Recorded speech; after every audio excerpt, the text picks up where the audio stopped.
Queridos irmãos, queridas irmãs, hoje 27 de maio, sábado, dia da Virgem Maria, e também o nono e último dia da nossa novena de Pentecostes. Hoje é o dia que devemos suplicar nessa novena, vem Espírito Santo sobre cada um de nós.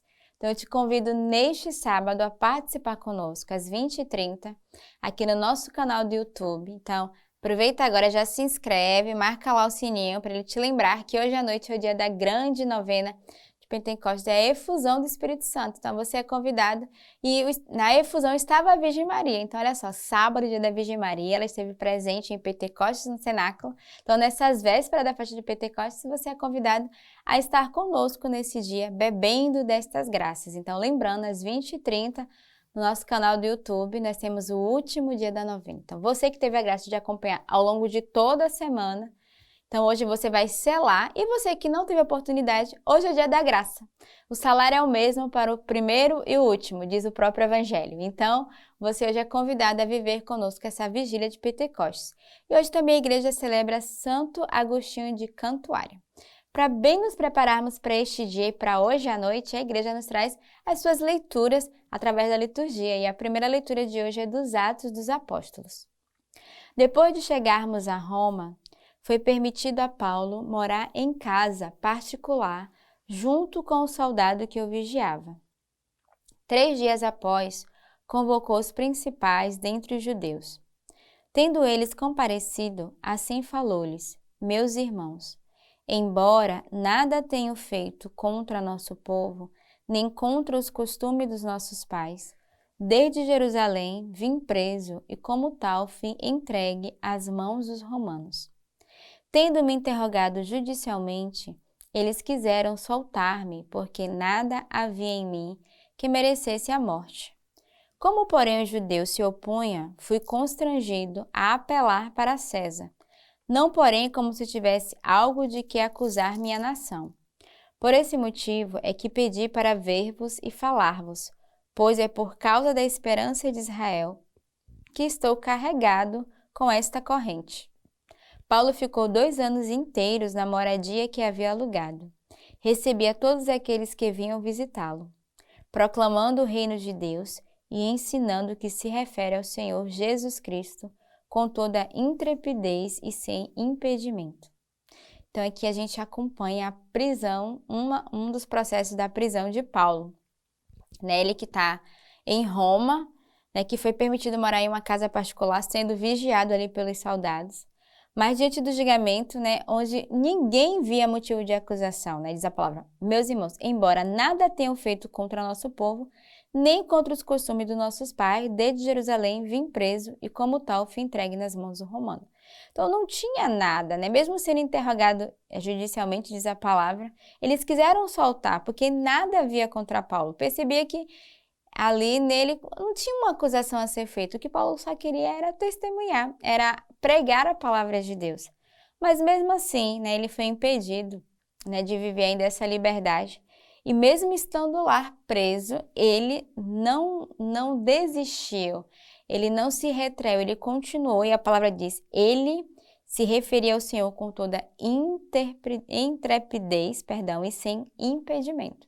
Então imagine a audácia, a ousadia de Paulo, mesmo se encontrando preso ali, ele queria continuar testemunhando, ele queria continuar anunciando a palavra. Então, peçamos essa mesma graça, essa ousadia de Paulo. Já tem umas 2 semanas que a gente vem tocando nesse exemplo de Paulo, nesse testemunho que ele tem audacioso, um homem de fé, um homem que não tem medo de enfrentar as contradições e que mesmo em meio às perseguições e tribulações continua anunciando, que viajou em várias comunidades, em várias cidades que ele chegou e encontrando discípulos ali para acompanhá-lo, encontrando pessoas que o negavam. Mesmo assim, São Paulo continuava ensinando e não tinha impedimento nenhum. Ainda que ele estivesse preso geograficamente, a sua alma não estava presa. Paulo vivia uma profunda liberdade na evangelização. O salmo de hoje é o Salmo 10. Mas o Senhor está no seu templo sagrado. O Senhor tem seu trono no céu, seus olhos contemplam o mundo. Suas pupilas examinam os filhos de Adão. O Senhor examina o justo e o ímpio. Ele odeia quem ama a violência. Sim, o Senhor é justo, Ele ama a justiça, e os corações retos contemplarão sua face. Então, os nossos olhos devem contemplar, como diz o salmista, esse Senhor que está no seu templo sagrado. E todos os dias nós somos convidados a, no templo sagrado, que é a própria igreja, e diante do altar, contemplarmos o Senhor vivo e ressuscitado no meio de nós. Ainda estamos no tempo pascal, amanhã já é Pentecostes, mas hoje a gente ainda toca nessa graça pascal, onde Jesus ressuscitou a cada um de nós. E como diz o salmista, nós somos convidados a, com os nossos olhos, contemplar o Senhor, contemplar a obra da sua criação. E nós somos obra da criação de Deus. Somos chamados a contemplar Jesus no outro, no nosso irmão, aquele que está ao nosso lado. E aí o salmista diz, o Senhor é justo, Ele ama a justiça, e os corações retos contemplarão a sua face. Então, aqueles que têm um coração reto, coração unido, contemplarão a face do Senhor, poderão tocar de fato, né, na sua bondade, na sua fidelidade, na sua misericórdia com cada um de nós. O evangelho de hoje é de São João. Pedro, voltando-se, viu que o seguia o discípulo que Jesus amava, aquele que na ceia se reclinara sobre seu peito e perguntara, Senhor, quem é que te vai entregar? Pedro, vendo, disse a Jesus, Senhor, é este? Jesus lhe disse, se eu quero que ele permaneça até que eu venha, que te importa? Quanto a ti, segue-me. Divulgou-se então entre os irmãos a notícia de que aquele discípulo não morreria. Então Jesus, porém, não disse que ele não morreria, mas, se quero que ele permaneça até que eu venha, que te importa? Este é o discípulo que dá testemunho dessas coisas e foi quem as escreveu. E sabemos que o seu testemunho é verdadeiro.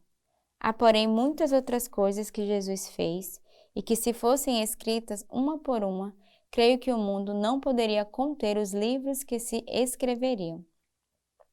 Então, aqui a gente vê Jesus que está diante de Pedro e de João, e Pedro que vai interrogá-lo, e Jesus que vai atestar que João é aquele que permaneceu fiel. E Jesus vai dizer, o que te importa? Não importa quem me traiu, quem vai me trair, não importa aquele que vai estar comigo, não. A ti, segue-me. E hoje essa palavra que o Senhor quer dizer a cada um de nós, o que te importa? Segue o Senhor. O que te bloqueia? O que te prende ainda de servir o Senhor de forma mais concreta? O que te impede de dar a vida inteiramente ao Senhor? O que te impede de ser um verdadeiro consagrado, um sacerdote, uma família santa, seguindo e servindo ao Senhor? O que te impede de servir de forma mais concreta, inteira, íntegra ao Senhor? O que te impede? Essa é a pergunta que Jesus faz hoje e eu faço a você. Quanto a ti, segue-me. Segue o Senhor. Quanto a ti que está ouvindo hoje essa Lexio Divina, você que está nos acompanhando, segue o Senhor aonde quer que Ele vai, aonde quer que Ele deseja que você esteja. Peçamos essa mesma graça neste dia. E como eu falei, hoje, às 20h30 no nosso canal YouTube, é a nossa novena de Pentecostes. Então, você está convidado hoje a viver essa efusão do Espírito Santo. Então, aproveita, ativa o sininho para que ele te lembre ali o horário da novena, divulga para que outras pessoas sejam alcançadas. Eu desejo que hoje muitas pessoas estejam nos acompanhando, porque é um tempo forte da graça de Deus, é a grande novena que a igreja nos prepara para vivermos e você é convidado a viver com cada um de nós. Hoje também na nossa paróquia, né, aqui São João Bosco, no Rio de Janeiro, iremos ver esse tempo forte de graça. Você que é paroquiano, que está nos acompanhando, não perca a oportunidade, vem participar conosco, vem beber dessa graça da efusão do Espírito Santo. Então tenhamos um belo dia e que Deus nos abençoe.